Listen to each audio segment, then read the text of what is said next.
I don't have a white paper. You guys all good? We got a white truck back there.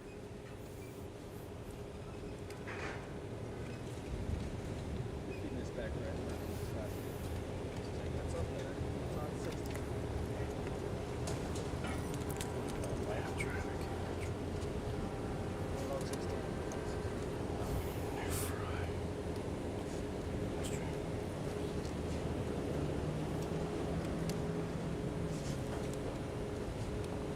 Everyone set?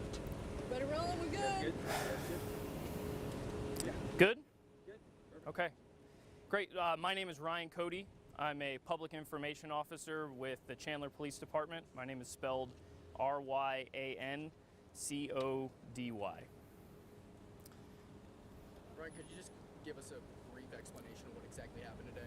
Sure. So this morning at about 6:50 a.m., the Chandler Police Department received a call of someone trying to break into a home near Fry and Windstream, and the caller stated that they heard some arguing outside, and then they opened up the garage to see what was going on, and that person then entered into the garage and was trying to gain entry into the home at that point through the garage. So they called 911. A few minutes later, officers arrived, and at that point, that's when the unknown individual, the suspect, got into their vehicle and tried to flee the scene. In the process of driving away from the scene, officers stated that he made contact with several of their patrol vehicles, and that is when a pursuit began. Now, it was a brief pursuit, just lasting a few minutes, taking us here to Pecos and McQueen, where the suspect driving in the dark vehicle that you see behind me right now was involved in another collision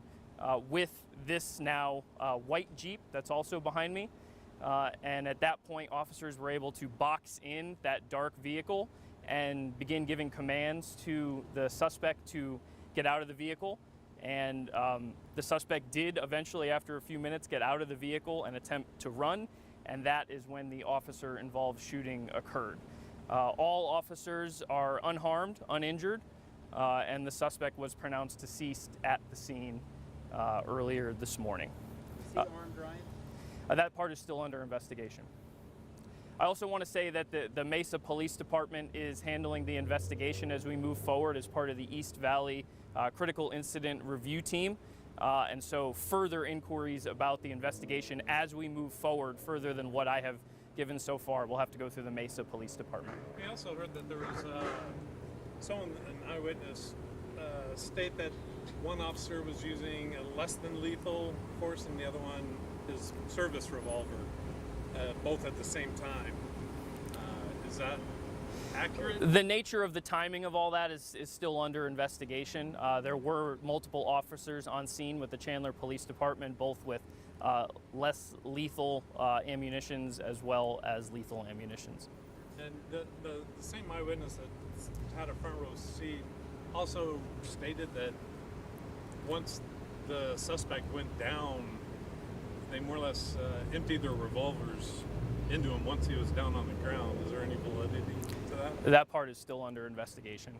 Again, the East Valley Critical Incident Review Team is taking a look at the video and all the evidence and all that right now to conclude their investigation. Is it fair to say multiple shots fired, though? That would be fair.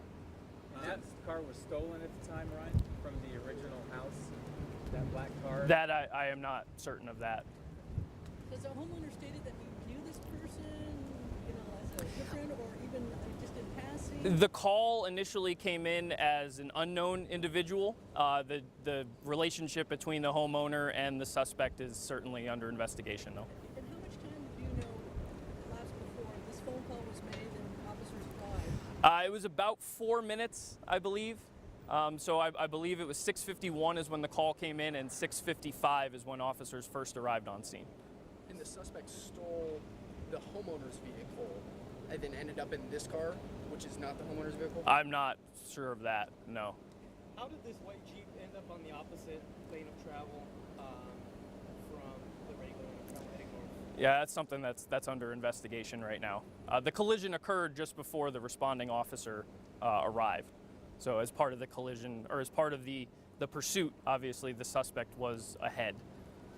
Any idea on the suspect's history with Chandler Police or any law enforcement? that part's still under investigation. And how should we categorize the thing at the house, do you think? More of a home invasion or a robbery attempt, or do we know?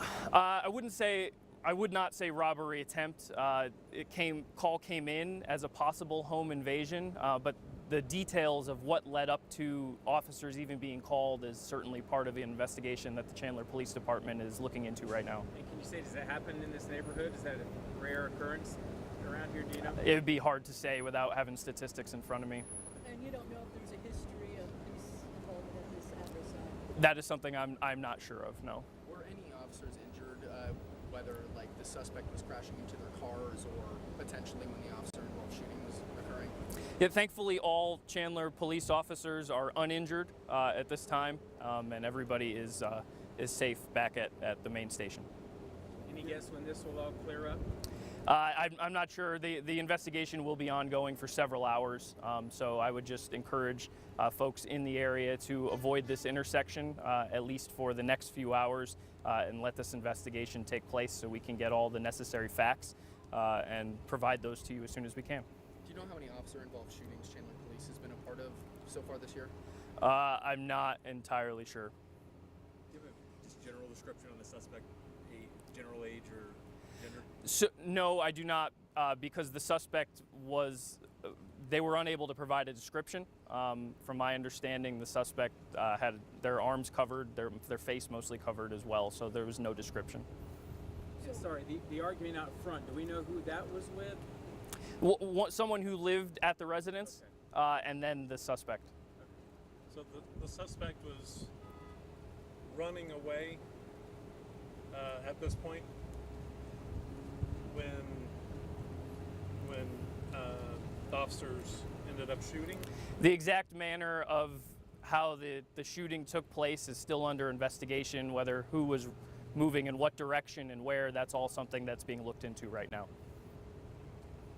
So, all right, we will be providing a press release with information as we get it, but again, I do want to remind everybody that the East Valley Critical Incident Review Team is handling this moving forward, and so Mesa Police will be your agency to take media inquiries on the investigation itself. So I appreciate it. Thank you so much. Thank you. Thank you. Thanks, Ryan.